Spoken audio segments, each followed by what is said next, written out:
السلام عليكم ورحمة الله وبركاته.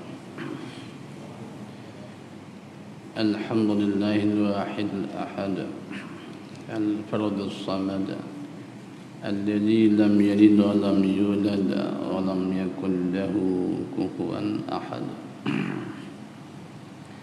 اللهم صل وسلم وبارك على مولانا محمد وعلى آله وعلى جميع الأنبياء والمرسلين وعلى جبريل وميكائيل وإسرافيل وملك الموت وحملة العرش وعلى الملائكة أجمعين وعلى الأولياء والصالحين وعلى جميع عبادك المؤمنين في كل لمحة ونفس عدد ما وسعه علمك. آمين. يا ربي صل وسلم على محمد يا ذا الجلال والإكرام. أمتنا على دين الإسلام. يا رب اشرح لي صدري ويسر لي أمري واحلل عقدة من لساني يفقهوا قولي ولا حول ولا قوة إلا بالله العلي العظيم. الحمد لله والsyukur lillah.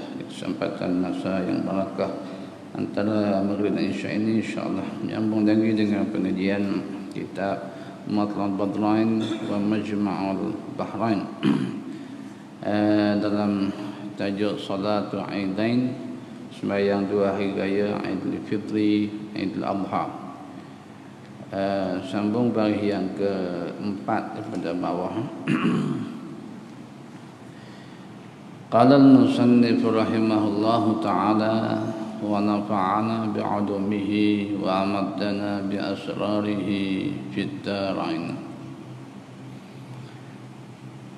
Dan sunat membaca dua khutbah kemudian daripada sembahyang jika sembahyang berjemaah, dan diajarkan oleh imam akan mereka itu hukum fitrah pada khutbah hari raya fitrah dan hukum udhiyah, pada khutbah hari raya adha. Kata dia, dan sunat ini masuk perkara yang sunat yang dilakukan pada ketika sembahyang raya ni. Itu kata dia membaca dua khutbah. Jadi sunat baca dua khutbah, yang mana dua khutbah tadi dilakukan bila kemudian daripada sembahyang. Dilakukan khutbah tadi selepas sembahyang raya.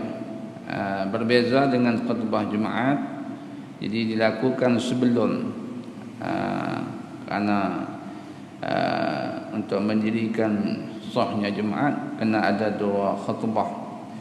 Tapi adapun sembahyang raya Aidil Fitri, Aidil Adha dilakukan selepas.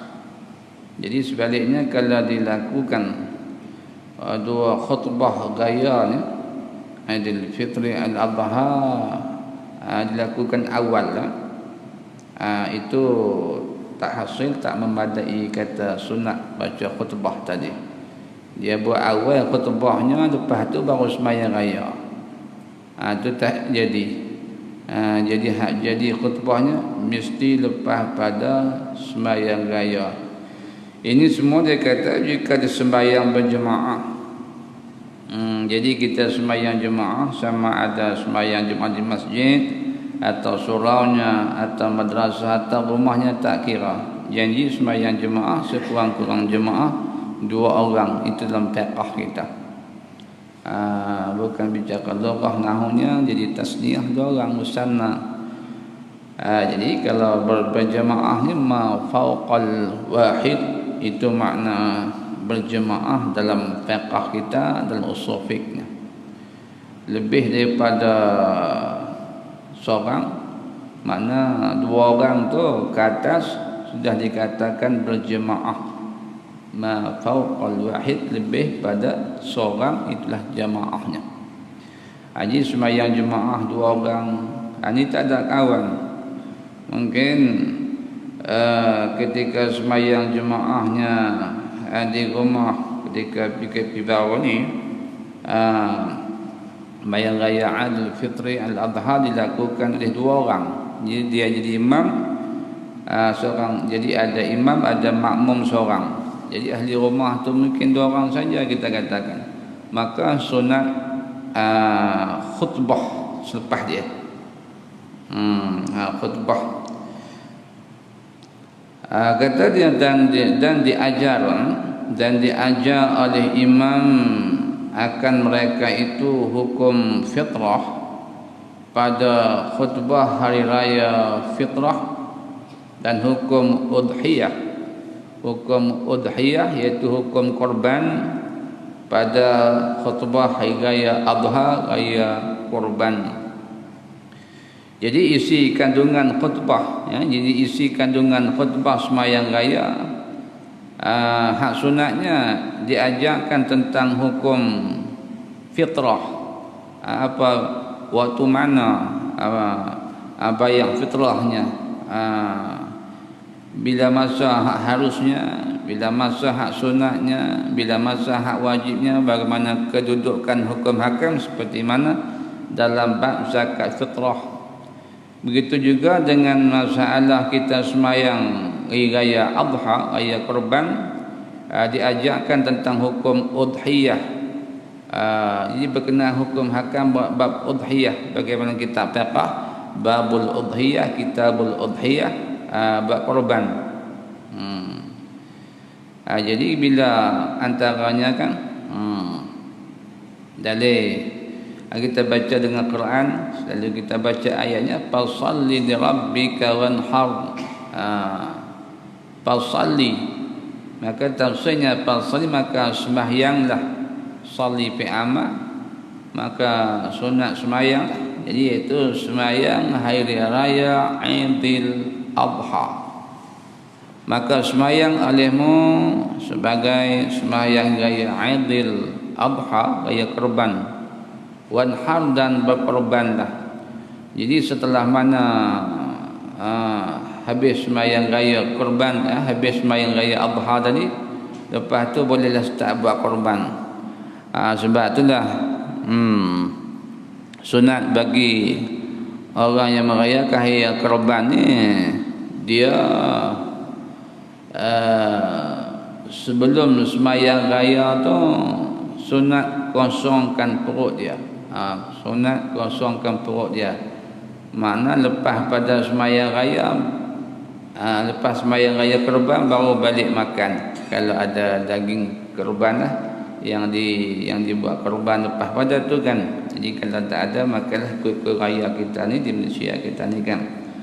Tunggu kurban lambat lagi makan dulu. Tapi kalau ada daging kurban cepat, lepas tu, lepas sembahyang raya bolehlah makan daging kurbannya. Lebih lagi aulanya kan.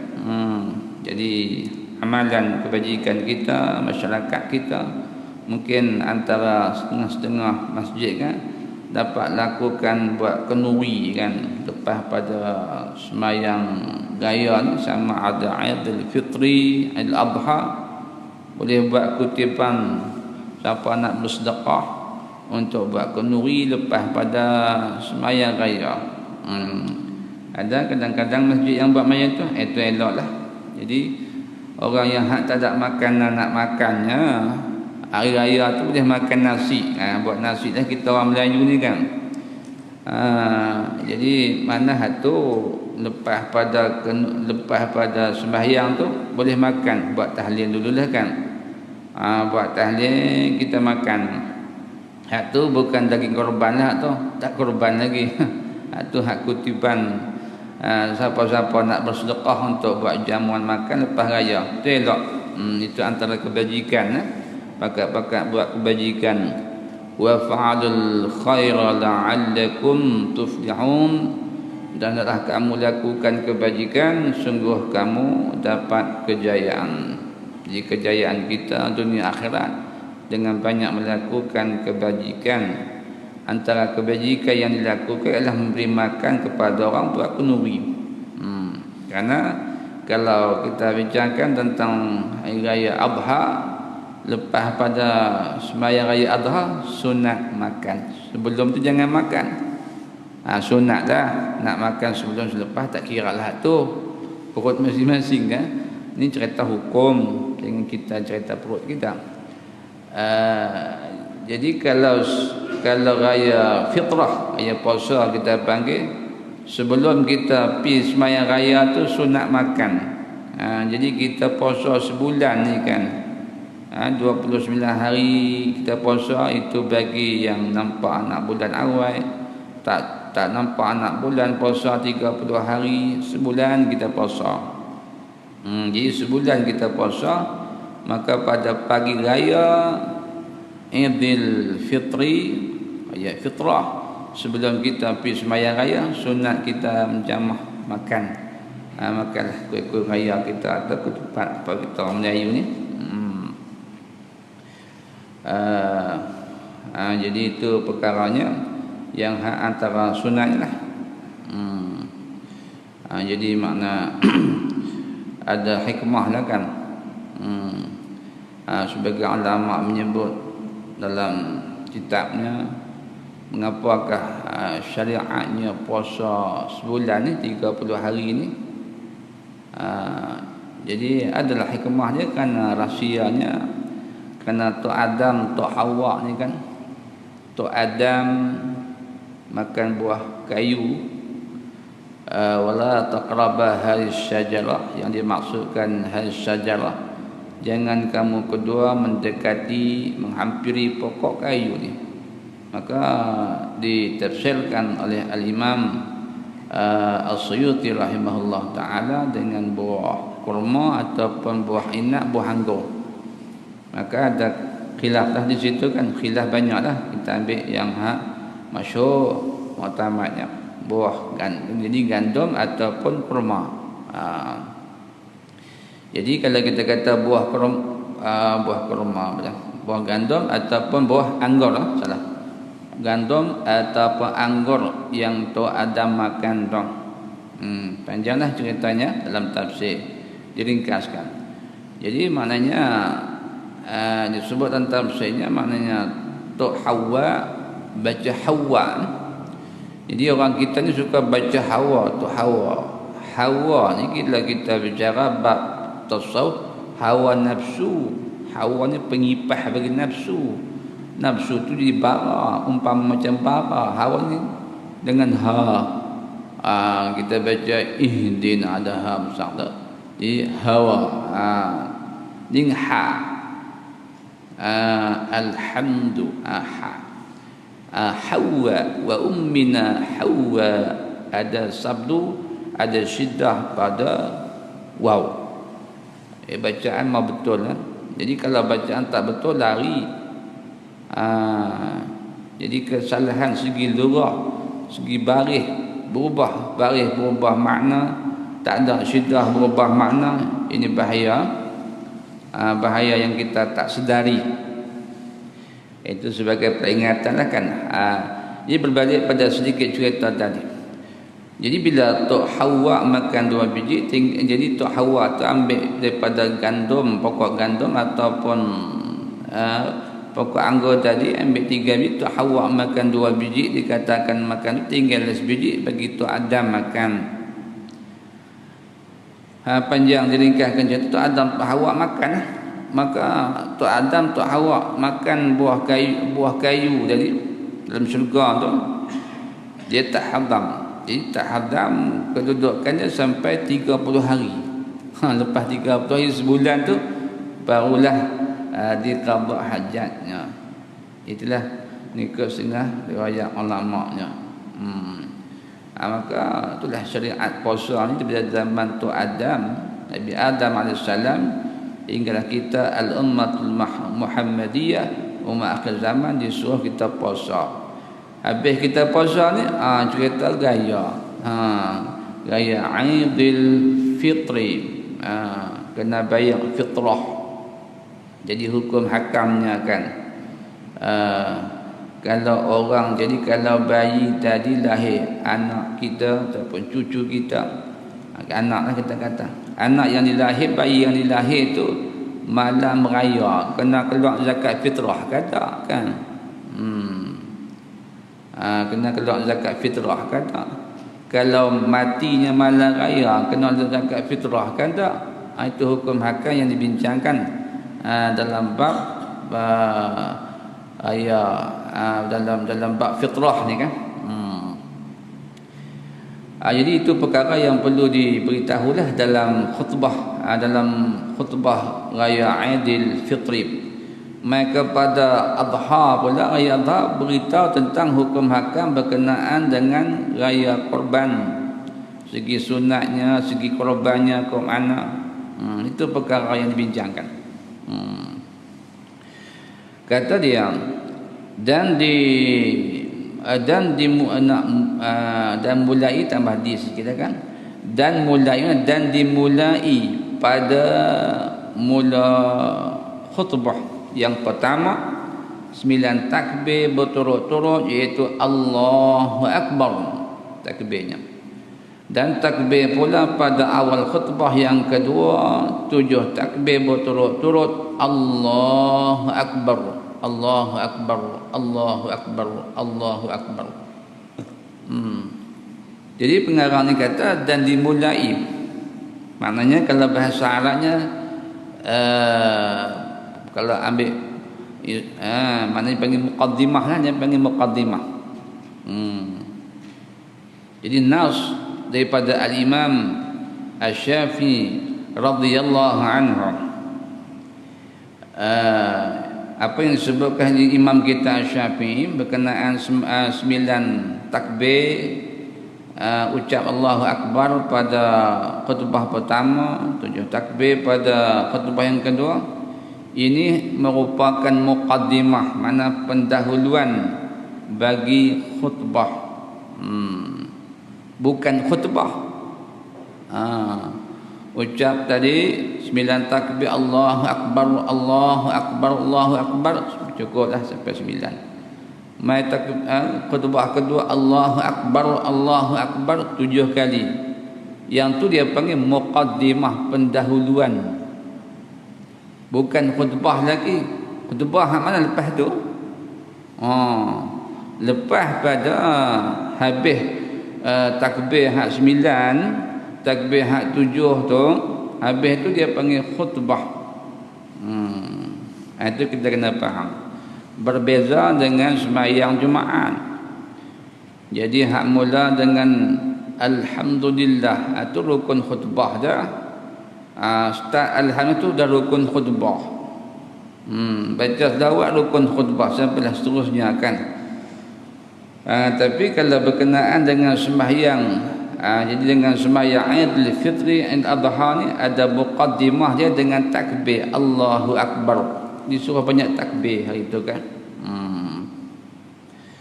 Jadi makna, tapi kalau nak dikira segi afdaliyah, kelebihan hari, mana lebih afdal, yang mana kita pernah sebut kelebihan sembahyang. Jadi kelebihan hari raya Aidil Fitri dengan Aidil Adha dengan raya dengan hari Jumaat, tentu jawabnya Yaumul Jumaah. Jadi hari Jumaat. Wa afdalu ayyamil usbu' yaumul Jumaah. Jadi hari yang terlebih afdal, mana lebih banyak pahala kalau dilakukan ibadat pada hari itu siang dan malam, iaitu hari Jumaat. Wa afdalu ayyamil usbu' yaumul Jumaah. Itu kalau segi harinya. Kalau segi malamnya kan, mana malam yang lebih afdal? Wa afdalu layalis sanah Lailatul Qadri. Malam dalam masa setahun, sepanjang tahun, malam yang paling afdal ialah malam Lailatul Qadr. Lailatul Qadri khairum min alfi syahr. Malam Lailatul Qadar lebih afdal, mana lebih banyak pahalanya daripada 1000 bulan. Jadi iaitu bersamaan 83 tahun 4 bulan. Jadi 1000 bulan tu sama dengan 83 tahun 4 bulan kan. Itu maknanya dalam setahun malam, kalau kira setahun malam afdal, itu khusus bagi kita, khususiah bagi kita umat Nabi Muhammad, al-ummah Muhammadiyah ni, malam Lailatul Qadar. Tidak ada umat-umat dulu merasa dengan malam Lailatul Qadar, kita saja umat Nabi. Itu kita kira malam harinya semasa sepanjang setahun yang berlalu setahunnya. Tapi kalau kira hari sepanjang tahun tak? Kalau kira siang. Kalau siang hari sepanjang tahun, mana hari yang lebih afdal? Maka tentu jawapannya Yaumul Arafah. Afdalu ayyamis sana Arafatu. Jadi hari sepanjang tahun paling afdalnya ialah Arafatu. Afdalu ayyamis sana Arafatu. Ini kita kena tahulah ke afdaliyah, kelebihan Tuhan buatkan. Jadi macam kedudukan Tuhan ciptakan makhluk ni kan, siapa yang lebih afdal, tentulah kita jawab. Jadi penghulu kita, jadi sayyidul anbiya wal mursalin, jadi afdal khalqi alal itlaq. Jadi Allah Ta'ala jadikan Nabi kita selebih-lebih makhluk, jadi selebih-lebih makhluknya, tidak ada tandingannya. Kemudian berbalik pada masalah sini, jadi takbirnya, muqaddimahnya Allahu Akbar, kemudian barulah dibaca khutbah yang kita maklum pada tiap-tiap tahun. Dan ketahui olehmu,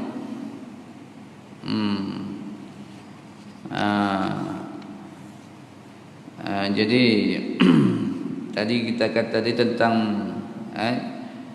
Nabi Adam bersama isterinya Tok Hawa. Maknanya Allah Ta'ala jadikan Tok Adam Tok Hawa ni selepas sebulan tu barulah diqadha hajatnya. Maka Allah Ta'ala jadikan kelebihan kepada umat manusia ni dengan puasa. Gantilah kelebihan tadi kan. Dan ketahui olehmu bahawasanya takbir itu terbahagi ia dua bahagi. Jadi kita kena tahu, jadi takbir raya ni ada dua bahagi.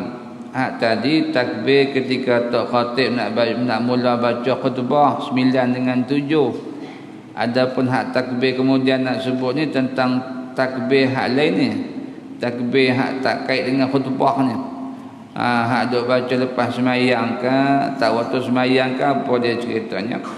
Terbahagi pada dua. Pertamanya takbir mursal, ataupun disebutkan juga takbir mutlak. Di takbir mursal atau dinamakan juga takbir mutlak, itulah biasa kita sebut takbir mursal saja kan. Dan iaitu takbir yang tiada mengiringi sembahyang. Jadi takbir yang tidak mengiringi sembahyang. Mana lepas pada sembahyang kita tak terus takbir lagi. Lepas pada sembahyang kita wirid macam biasa. Wirid macam biasa, zikir macam biasa lepas sembahyang.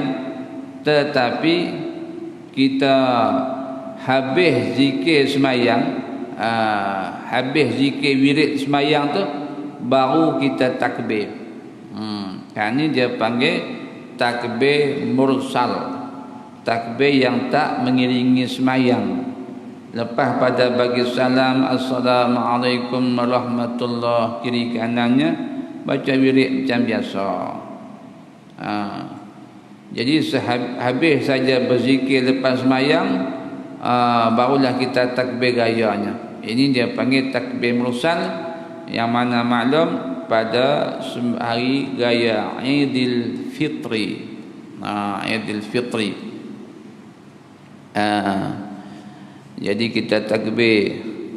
Jadi bila dah nampak anak bulan, penyimpan maha-maha besar raja kata dah esok nak raya ni, maghrib masuk ni pakat takbir kan. Masuk 1 Syawal terus benamnya matahari, masuk 1 Syawal kita start takbir lah. Ini dah takbir mursal bagi gaya Aidil Fitri, gaya puasa. Berbeza dengan gaya haji kan. Kalau kita raya haji, kita takbir sebelum raya lagi.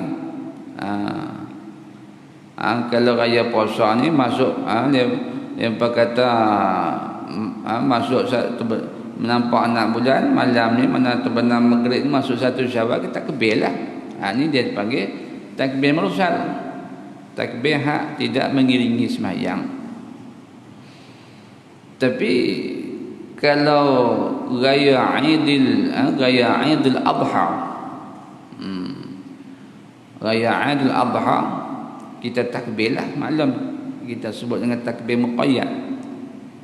Tapi takbirnya bila? Takbirnya sebelum 10 Zulhijjah. Jadi biasa kita ni kan kebanyakan lah, kalau raya haji dia akan takbir bila? Nanti malam raya haji. Jadi pagi tadi, siang tadi wukuf, jadi 9 Zulhijjah. Malam ni masuk maghrib, masuk 10 Zulhijjah, baru dia takbir. Sebenarnya hak tu qadha'if. Jadi qadha'if tu kan. Ada pun qaul mu'tamad, itu qaul yang asah di sisi Imam An-Nawawi rahimahullah taala. Maka perkara ni ada disebut dalam kitab, tak nanti kitab sang kita ambil dalam kitab Jawi kita, iaitu kitab Munyatul Musalli. Jadi tuan-tuan yang belajar kitab Munyatul Musalli boleh tengok, di situ dia ada sebut maknanya takbir gaya Aidil Adha ni, takbir gaya Aidil Adha ni bila? Pada pagi 9 Zulhijjah selepas subuh. Lepas subuh. Jadi selepas subuh. Jadi kau tu macam mana? Kau tu mu'tamad, kau tu asah, kau tu mu'tamad di sisi Imam An-Nawawi. Selalu kita sebut mustahil merajih Imam Nawawi. Tapi kau tu dhaif, lain daripada Imam Nawawi kata kau tu dhaif. Jadi dah ni kita pakai muhtamah mana? Pakai muhtamah hak seperti mana Syekh Daud Fatani sebut yang kita Munyatul Musalli lah. Hak kita tunggu 10 malam 10 Zulhijjah masuk maghrib baru takbir, hak tu dhaif. Hak muhtamad siang tadi 9 Zulhijjah lepas pada sembahyang subuh bagi salam, assalamualaikum warahmatullahi wabarakatuh, dua-dua takbir. Itu dia takbir muqayyad pada sembahyang, takbir mengiringi sembahyang, itu dia panggil. Tadi dia kata takbir mursal ataupun dia panggil takbir mutlak, maknanya kita lepas pada sembahyang kita tak takbir lagi, tunggu habis zikir wirid sembahyang barulah takbir lah. Dan keduanya takbir muqayyad. Jadi takbir muqayyad lawan takbir mutlak, lawan takbir mursal. Jadi takbir hak berkait macam mana, iaitu takbir yang mengiringi sembahyang. Jadi takbir yang mengiringi sembahyang, yakni jadi sembahyang tiap-tiap waktu. Jadi takbir sembahyang ni sembahyang tiap-tiap waktu. Sembahyang hak 5 waktu tu, habis sembahyang subuh, habis sembahyang zuhur, sampai 5 waktu semua. Lepas bagi salam terus takbir, Allahu akbar, Allahu akbar, Allahu akbar. Ini dia panggil takbir muqayyad. Takbir muqayyad itu pada raya Idul Adha. Start bila? Jadi kita sebut kalau yang mu'tamad, kalau yang asar isi Imam An-Nawawi 9 pagi 9 Zulhijjah selepas subuh. Jadi mayang subuh 9 Zulhijjah tu takbir dah. Dia berkata orang tak rukuk ke? Rukuk tak rukuk, kita cerita di Malaysia ni kan. Kita semayang. Jadi kita semayang maghrib lah ni ikut waktu mana? Ikut waktu Malaysia ke ikut waktu Mekah? Jadi kita raya pun macam lah. Kita takbir pun macam ikut waktu semasa. Waktu kita duduk tang mana. Jadi terbenam matai masuk maghrib. Dia kata tak, kita nak tunggu maghrib nanti, tunggu Mekah nak. Tak semayang maghrib lagi berdosa. Jadi Nabi ajak tentang waktu datang malaikat Jibril alaihissalam pada siang Isra wal Mi'rajnya, mengajak tentang ibadat semayang 5 waktu. Sebenarnya sebelum tu dia ajak tentang waktu semayang. Waktu hak semasa di Mekah macam mana kan. Kita hak duduk di Malaysia, waktu hak semasa di Malaysia, jam pukul ni kita semayang maghrib, nanti semayang isya. Itu juga masalah kelebihan itu kita kata waktu. Kalau kelebihan ibadat juga berkait dengan tempat dan masa. Kita kata sekarang kita berada di tanah Haramain, Makkatul Mukarramah dan Madinatul Munawwarah. Apatah lagi kita berada dalam Raudhatus Syarifah. Maka tentulah tempat kita duduk tu pahala dia lebih daripada kita duduk hak luar. Ni kan kita duduk tanah halal. Apatah kita duduk di Malaysia jauh-jauhnya. Lepas tu kita duduk tempat yang mulia, pahala pun jadi besar. Kita duduk, kita bicara tentang hari tadi, hari 9 Zulhijjah, hari malam Lailatul Qadar. Kita sebutkan dengan Sayyid Ayyam malam Jumaat. Hak tu harinya, malamnya, siangnya, buat ibadat hari tu pahala lebih lah. Malam ni tak malam Jumaat, kita buat ibadat dengan malam Jumaat, mana lebih pahala? Tuhan beri kepada orang buat ibadat hak pada malam Jumaat. Itu maksudnya lah. Itu mana hari yang afdal dia panggil. Malam yang afdal, harinya, siangnya, malamnya. Jadi kita perkara tu sunat kan, tapi kita kena tahu. Ini tak tahu kan mana hari afdal, mana tak afdalnya kan. Mana eloknya, mana hak tak eloknya. Jadi pakai langgam saja kan. Kata dia, dan sunat takbir mursal. Jadi takbir mursal tadi bagi lelaki dan perempuan dan bagi orang yang di negeri. Orang di negeri dia kata. Orang di negeri ni mana orang yang tidak musafir. Ataupun dia panggil hadar lah. Orang yang di negeri, yakni orang yang tidak musafir, orang yang hadar lah, duduk di rumah. Makna duduk di rumah tu tak payah dia pergi pasar kedai manakah, tapi dia keluar tak 2 marhalah lah, pimai tak sampai 2 marhalah. Dia panggil negeri lah, itu istilahnya. Dan yang musafir, jadi musafir 2 marhalah ke atas, 90 kilo ke atas. Dan orang yang merdeka, orang yang bukan hamba seperti kita, dan sahaya iaitu hamba abdi, sama ada hamba mukatab, jadi sama ada hamba muallaq, sama ada hamba mudabbar. Mana-mana istilah hamba dalam fiqh tu, janji kalau hamba hari tu takbir belaka. Kalau ni cerita hamba zaman dulu lah, maklum kan. Kalau gitu lelaki ke, perempuan ke, orang duduk rumah tak musafir ke, duduk musafir ke, merdeka ke, ataupun hamba ke, tak kira, semua disuruh kita sunat takbir mursal. Lain daripada orang haji.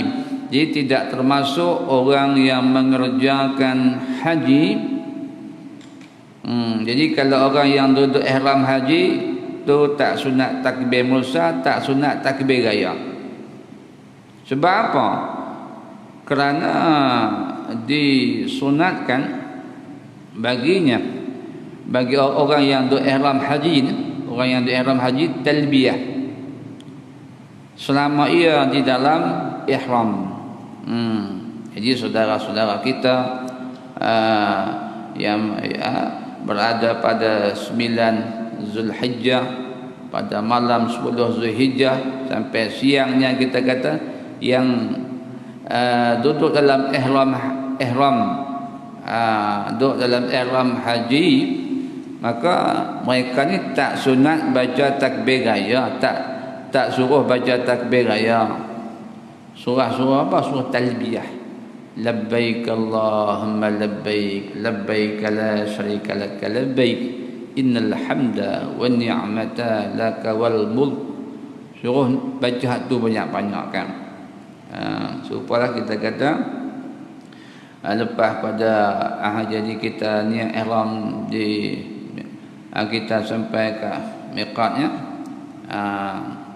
miqat haji umrahnya kan. Kita kata kalau kita kata buat ke jamrah, jadi kita pergi Ji'ranah, Hudaybiyah kata Naim, jadi kita kata Ji'ranah sejarahnya. Jadi kita sembahyang, jadi kita sembahyang sunat ihram di situ. Lepas sembahyang sunat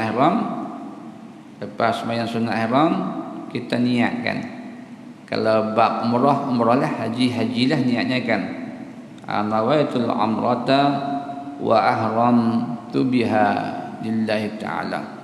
Saja aku menjaga umrah dan ihram aku dengannya. Kalau haji nawal hajj wa ahramtu bihi lah. Jadi maknanya talbiyah ni ada gabung sunat, bacalah lepas pada tu kan. Sama ada ni haji ke umrah ke, lepas ni haji umrah, sunat kita baca talbiyah, membanyakkan baca talbiyah, labbaik Allahumma labbaik ila akhirih. Jadi kalau gitu habis bagi salam kita niat. Contoh niatnya tadilah kita kata umrah. Jadi mana sebelum kita takbir tu sunat kita mulakan dengan kata labbaik Allahumma bil umrah. Itu kalau umrahnya lah. Labbaik Allahumma bil umrah, labbaik Allahumma labbaik, labbaik la syarika lak, labbaik innal hamda wa ni'mata lak wal mulk la syarika lak. Kalau niat ihram hajinya kan, nawai jadi labbaik Allahumma bil haji, kena kata kita sunat tu tertib susunannya kan. Jadi gitu kan, labbaik Allahumma bil haji, labbaik Allahumma labbaik, labbaik la syarika lak, labbaik hingga akhir. Maka mereka yang duduk pada 9 Zulhijjah, malam 10 Zulhijjah bermalam di Muzdalifahnya, suruh membanyakkan baca talbiyah. Kita duduk di Malaysia ni, kita kata kita orang Malaysia ni, tak sebut negeri lain, kita sebut Malaysia kita. Jadi kita suruh baca takbir muqayyad pada pagi 9 Zulhijjah lepas sembahyang subuh. Itu kaum pertama. Lepas di Mekah dia tak, mereka baca talbiyah. Jadi habis, maknanya bakal haji kita tadi yang sudah berada di Mekah pada masa itu, kita kata mungkin malam tu, tengah malam Muzdalifah tu dia balik ke Mekah, kita kata dia balik ke Mekah, dia tawaf ifadah. Kalau dia tak sa'i lepas tawaf qudum, maka dia sa'i. Kalau ada masuk Mekah dia ada tawaf qudum, dia sudah sa'i, tak perlu lagi sa'i.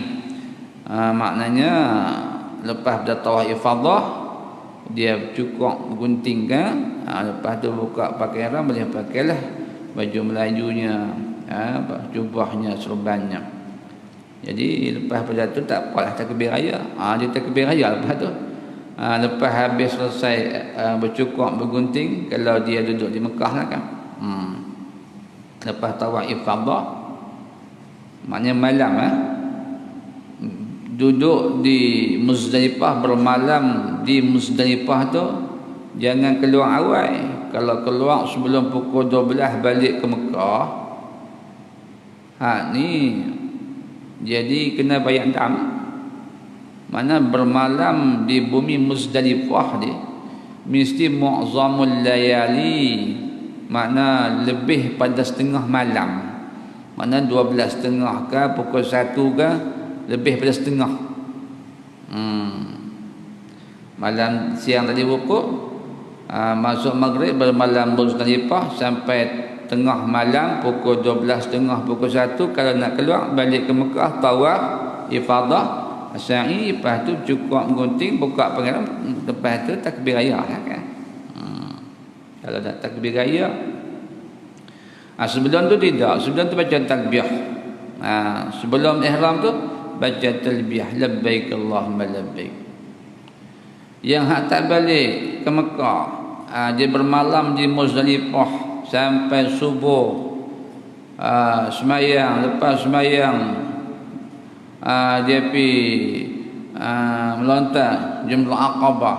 Lepas Jumrah Aqabah, sama ada pagi tu kan, petang tu kan, malam kan, ikutlah arah mutawif dia. Lepas habis selesai dia tawaf, dia melontar Jumrah Aqabah, lepas tu cukup gunting, buka pakaian ihram dia pun lepas tu takbir, Allahu Akbar, Allahu Akbar, Allahu Akbar, takbir Mekah. Itu maksudnya sini. Selagi duduklah ihram, lagi tu duduk baca talbiyah. Tu dia kata sekali lagi, maka apabila sudah ia tahallul, seperti kita kata tadi, maka sudah ia tahallul, ia orang yang mengerjakan haji pada 9 Zulhijjah, 10 Zulhijjah lah, sunatlah baginya takbir. Supaya dikata sebut tadi masalahnya, maknanya kalau yang balik daripada Muzdalifah, balik tinggal Muzdalifah lebih pada, mana jangan bawai balik tu pukul 1 pagi ke 2 pagi ke lah, mana duduk di Muzdalifah tu bermalam tu pergi lama, lebih pada separuh malam. Balik ke Mekah tadi dia tawaf ifadah, sa'i, kemudian cukup gunting, lepas tu dia buka pakaian ihram dia pakai pakaian jahit, lepas tu takbir lah, sunatlah bagi takbir. Tu jangan. Kalau yang tak balik, yang terus duduk di Muzdalifah, mana pagi tu dia melontar, pagi 10 Zulhijjah dia melontar, habis melontar dia cukup gunting, buka pakaian ihramnya, dia pun pakai serban jubahnya, lepas tu takbir raya, dia dah tahallul, dia panggil tahallul awal kan. Maka sunat bagi sekalian yang tersebut itu takbir dengan mengangkatkan suara pada rumahnya. Orang hal tersebut lelaki ke perempuan hingga hamba ke, walaupun musafir mana, sunat dia takbir, angkat suara pada rumah. Duduklah rumah takbir kau kuat. Ni duduklah rumah pasang lagu raya. Ke mana kan? Patut dah malas nak takbir, pasanglah takbir raya. Malas nak takbir dah, pasang takbir raya. Ini selamat hari raya kan. Jadi selamat hari raya ni ke mana? Selamat hari raya ni dengan kita banyak beribadatnya. Disuruh beribadat pada malamnya. Banyak ibadat. Ni duk pasang lagu raya, duk tengok TV, duk tenis telefon je kan. Tak jadi kerja lah. Itu tidak berbahagia pada hari raya. Jadi orang yang berbahagia pada hari raya ni Kalau bulan puasanya dia sempurna puasa dia, banyak ibadat dia, banyak zikirnya, mai raya seronok. Walaupun dia tak ada baju raya, walaupun dia tak cukup kuih raya. Jadi kata dia, dan pada hal dia kata, dan pada jalan, dan pada jalan, dan pada masjid, kita duduk jalan kaki naik kereta motor takbir kuat-kuat. Dan pada masjid malam, dan pada pekan, daripada jatuh start bila takbirnya, daripada jatuh matahari malam 2 hari raya fitrah dan